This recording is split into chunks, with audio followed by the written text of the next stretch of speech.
Алла, слава, видимо, Бог мне вас послал. У меня не реализована страсть к живописи с детства. Повзрослев, окунулась в это счастье. Ваша программа мне в помощь. Спасибо вам, что смотрите. Смотрю часто. Трудно мне с натуры писать. Вижу много цвета, а как выделить главное, все хочется изобразить. Поговорите со мной. Говорю, Алла. Все хочется изобразить. Ну, представьте, простой кулинарный прием, пример. Ну, гости. Вы позвали гостей, Алла, и много всяческих блюд приготовили. На столе разложили всякие салаты, мимоза, вот это все, оливье, конечно, овощные, это закуска. А потом еще всякие разные, и потом еще и десерты, и какие-то блюда мясные, котлетки, конечно же, водка там, ну, пиво, вино. И все это разложили. Ну, представляете, ну, вот вы сами-то, вот будете из каждой тарелки есть? Ну, разве что по чуть-чуть, правда? Это ключ к тому, что вы видите мотив, там много-много всего. Ну, и по чуть-чуть вы пробуйте. Тем более вечером, если, ой. Но что-то, например, вы обижали? Гость, например, я пришел к вам в гости, посмотрел по столу кругом и выбрал главное блюдо. И, конечно же, я понимаю, что на главное нужно оставить место. Остальное по чуть-чуть, а главное навернуть. Ну, по-серьезному, правда? Так и в живописи. Выберите, вот вы на мотив смотрите, например, вот сюда сейчас смотрите, что здесь главное? Вот картинка какая-то, там прожектор или мордуленция. Выберите. Если что-то там вот неважное, ну, пишите так, чтобы это выглядело как неважное. Не резко, меньше деталей, вообще одним цветом. Вот смотрите, вот сейчас проведем эксперимент. Смотрите на меня. В глаза вот смотрите. Разве вы, если смотрите сюда, видите что-то вокруг? Конечно же нет. Только глаза. Значит, этот прием говорит о том, что так нужно писать окружение, чтобы оно было как бы не в фокусе, например. Оно, кстати, сейчас и так не в фокусе. У меня объектив так размывает.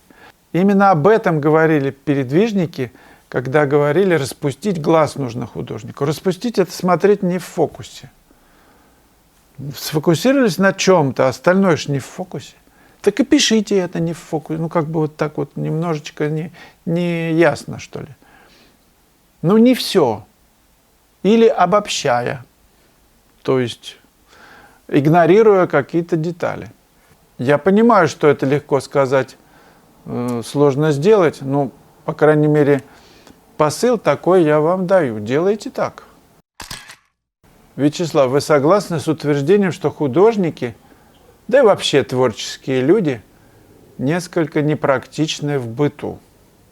Непрактичны в быту. Я услышала это мнение пару лет назад и поняла, что так и есть. Очень емко и точно. Прям про меня. Смысл в том, что творческий человек, когда творческий процесс кипит, может забить на порядок в доме, весь день питается урывками и чем попало. И если в доме есть другие члены семьи, то они решают свои бытовые задачи, так сказать, обслуживают себя сами. Но есть же такая даже поговорка: жена-художник, горе семье.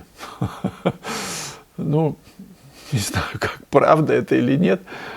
Если правда, напишите, друзья, надо как-то помочь смарт-хаске не забивать на порядок в доме. Но время, как говорил Евстигнеев в фильме «Старый Новый год», время собирать, время разбрасывать. Ничего. Если, конечно, грудной ребенок оставить его без еды, это выглядит странно. А если люди взрослые уже сами себе могут приготовить, так что ж, у вас же кипит все.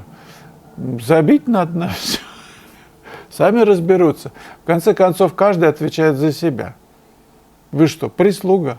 Надо творческие порывы поддерживать у близких. Я надеюсь, что члены семьи вас поймут, и тем более, если вы делаете что-то творческое. Ну как же можно помешать человеку? Он же кипит, горит у него все. Не.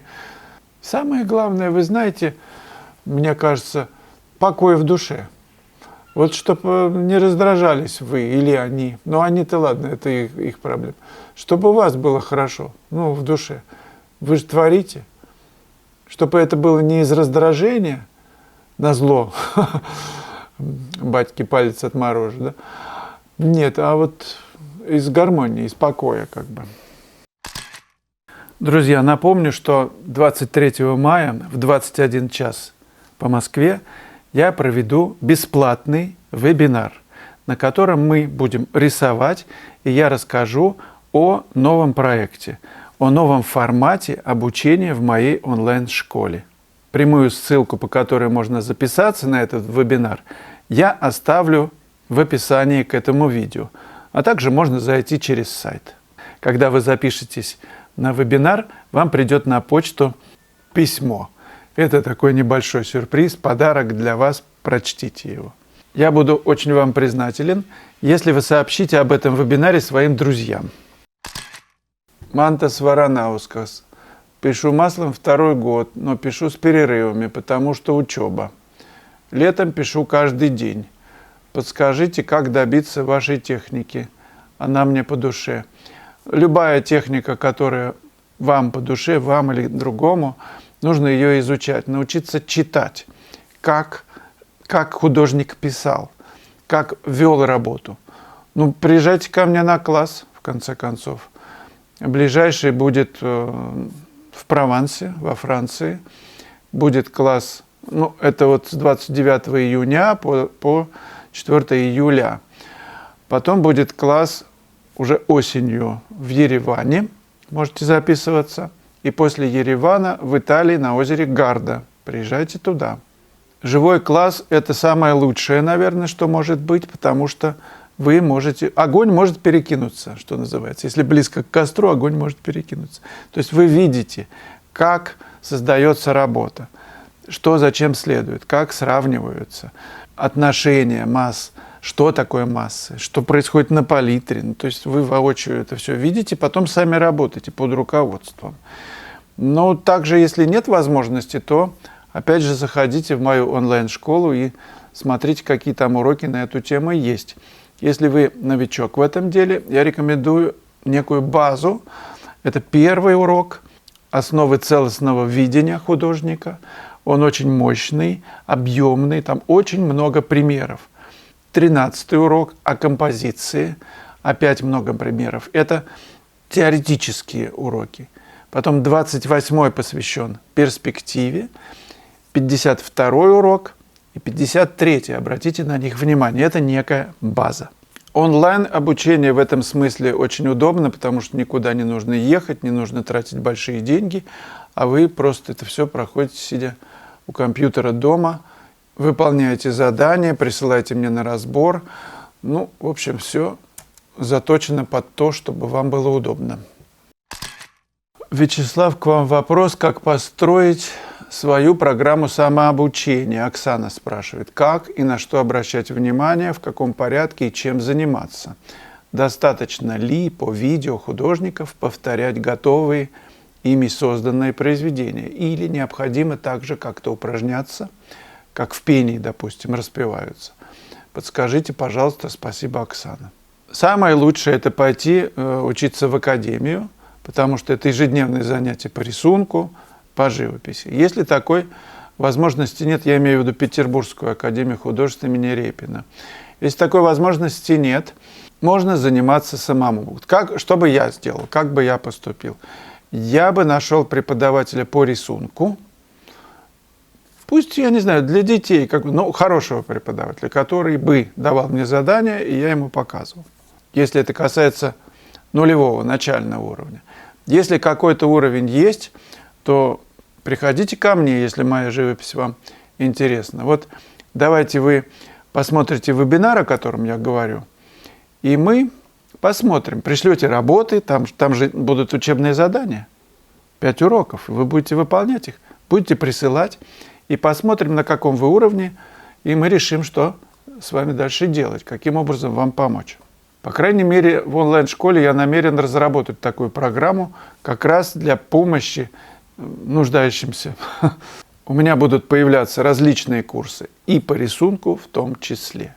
Ну и по живописи уже там много уроков, так что обратите на них внимание. Допустим, вы смотрите, мой какой-то урок, да? Вы смотрите, как я пишу, вам все понятно. Я предлагаю выбирать похожий мотив на такую же задачу, писать его и присылать мне на разбор. Это очень эффективная вещь. И многие, кто этой опцией пользуется, уже профессионалы. Так что вперед. Почитайте отзывы на моем сайте, вам все станет понятно.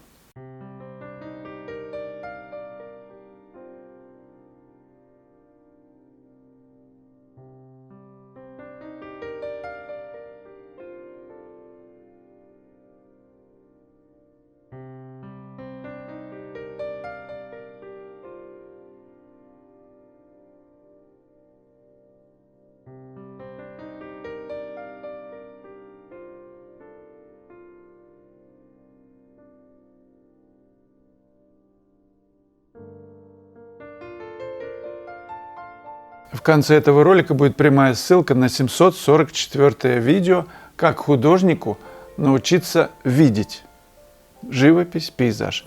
Посмотрите его и не забудьте про лайки, задавайте вопросы, комментарии, подписывайтесь на канал.